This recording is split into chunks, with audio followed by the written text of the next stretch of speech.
تفہیم القرآن سید ابوالعلا مودودی سورہ احزاب آیات 9 تا 27 حصہ اول اعوذ باللہ من الشیطان الرجیم بسم اللہ الرحمن الرحیم یا ایہا الذین آمنو اے لوگوں جو ایمان لائے ہو۔ تفسیر یہاں سے رکوع 3 کے آخر تک کی آیات اس وقت نازل ہوئی تھیں جب نبی صلی اللہ علیہ وسلم غزوہ بنی قریظہ سے فارغ ہو چکے تھے۔ ان دونوں رکوعوں میں غزوہ احزاب اور غزوہ بنی قریظہ کے واقعات پر تبصرہ کیا گیا ہے۔ ان کو پڑھتے وقت ان دونوں غزوات کی وہ تفصیلات نگاہ میں رہنی چاہیے جو ہم دباچے میں بیان کر آئے ہیں۔ اذکروا نعمت اللہ علیکم اذ جاءتکم جنود فارسلنا علیہم ریحا وجنودا لم تروہا۔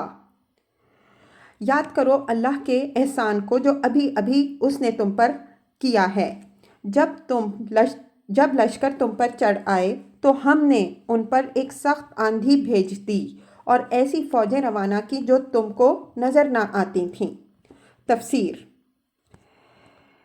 یہ آندھی اس وقت نہیں آ گئی تھی جب کہ دشمنوں کے لشکر مدینہ پر چڑھ کر آئے تھے، بلکہ یہ اس وقت آئی تھی جب محاصرے کو تقریباً 1 مہینہ گزر چکا تھا۔ نظر نہ آنے والی فوجوں سے مراد وہ مخفی طاقتیں ہیں جو انسانی معاملات میں اللہ تعالیٰ کے اشارے پر کام کرتی رہتی ہیں اور انسانوں کو ان کی خبر تک نہیں ہوتی۔ انسان واقعات و حوادث کو صرف ان کے ظاہری اسباب پر محمول کرتا ہے، لیکن اندر ہی اندر غیر محسوس طور پر جو قوتیں کام کرتی ہیں وہ اس کے حساب میں نہیں آتی، حالانکہ اکثر حالات میں انہی مخفی طاقتوں کی کارفرمائی فیصلہ کن ثابت ہوتی ہے۔ یہ طاقتیں چونکہ اللہ تعالیٰ کے فرشتوں کی ماتحتی میں کام کرتی ہیں، اس لیے فوجوں سے مراد فرشتے بھی لیے جا سکتے ہیں، اگرچہ یہاں فرشتوں کی فوجیں بھیجنے کی صراحت نہیں ہے۔ وَكَانَ اللَّهُ بِمَا تَعْمَلُونَ بَصِيرًا، اللہ وہ سب کچھ دیکھ رہا تھا جو تم لوگ اس وقت کر رہے تھے۔ اِذْ جَاءُوكُم مِّن فَوْقِكُم، جب وہ اوپر سے تم پر چڑھ آئے، وَمِّنْ أَسْفَلَ مِنْكُمْ، اور نیچے سے تم پر چڑھ آئے۔ تفسیر اس کا ایک مطلب تو یہ ہو سکتا ہے کہ ہر طرف سے چڑھ آئے، اور دوسرا مطلب یہ بھی ہو سکتا ہے کہ نجد اور خیبر سے چڑھ کر آنے والے اوپر سے آئے اور مکہ معظمہ کی طرف سے آنے والے نیچے سے آئے۔ وَإِذْ زَاغَتِ الْأَبْصَارُ وَبَلَغَتِ الْقُلُوبُ الْحَنَاجِرَ، جب خوف کے مارے آنکھیں پتھرا گئیں، کلیجے منہ کو آ گئے۔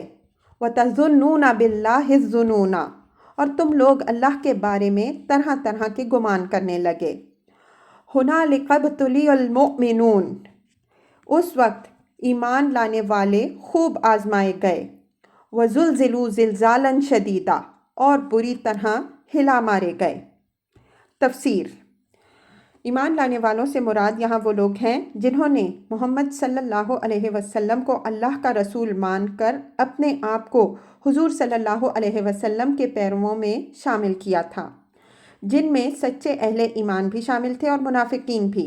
اس پیراگراف میں اللہ تعالیٰ نے مسلمانوں کے گروہ کا مجموعی طور پر ذکر فرمایا ہے۔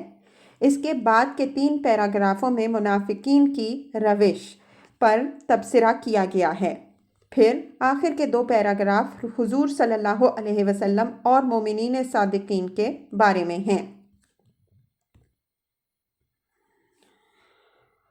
وَإِذْ يَقُولُ الْمُنَافِقُونَ وَالَّذِينَ فِي قُلُوبِهِم مَّرَضٌ، یاد کرو وہ وقت جب منافقین اور وہ سب لوگ جن کے دلوں میں روگ ہے صاف صاف کہہ رہے تھے، مَا وَعَدَنَا اللَّهُ وَرَسُولُهُ إِلَّا غُرُورًا، کہ اللہ اور اس کے رسول صلی اللہ علیہ وسلم نے جو وعدے ہم سے کیے تھے وہ فریب کے سوا کچھ نہ تھے۔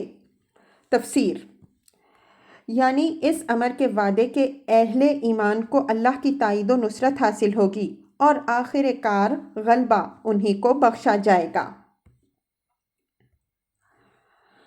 وَإِذْ قَالَتْ طَائِفَةٌ مِّنْهُمْ، جب ان میں سے ایک گروہ نے کہا یا اہل یثرب، اے یثرب کے لوگوں، لا مقام لکم فرجعوا، تمہارے لیے اب ٹھہرنے کا کوئی موقع نہیں ہے، پلٹ چلو۔ تفسیر۔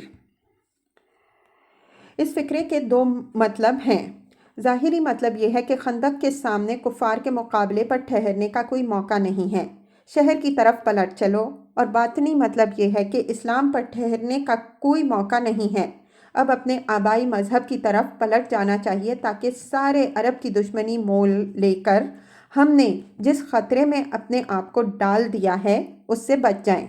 منافقین اپنی زبان سے اس طرح کی باتیں اس لیے کہتے تھے کہ جو ان کے دام میں آ سکتا ہو اس کو تو اپنا باطنی مطلب سمجھا دیں، لیکن جو ان کی بات سن کر چوکنا ہو اس پر گرفت کرے، اس کے سامنے اپنے ظاہر الفاظ کی آڑ لے کر گرفت سے بچ جائے۔